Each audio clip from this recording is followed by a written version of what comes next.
Pasukan Angkatan Darat Rusia bekerja sama dengan operator UAV dari Resimen ke-33 Moskow dalam serangan terkoordinasi terhadap posisi personel militer Ukraina. Rekaman penyerangannya diunggah pasukan Rusia di Telegram pada Sabtu 15 Februari 2025. Namun tidak dirincikan lokasi pastinya.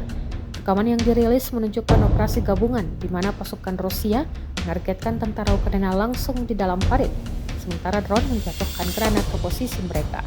Video yang beredar memperlihatkan dampak serangan tersebut dengan sejumlah tentara Ukraina tewas setelah serangan intensif tersebut.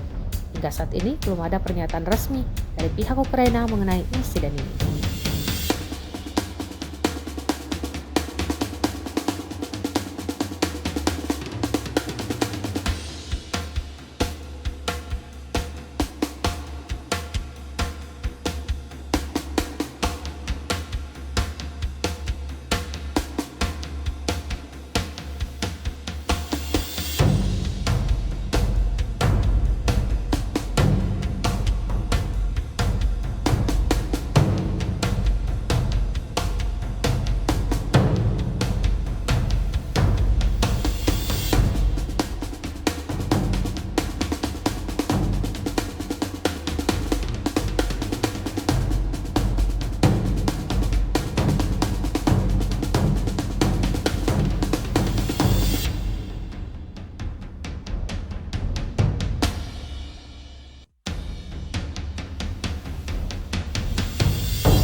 Download Tribun X sekarang, menghadirkan lokal menjadi Indonesia.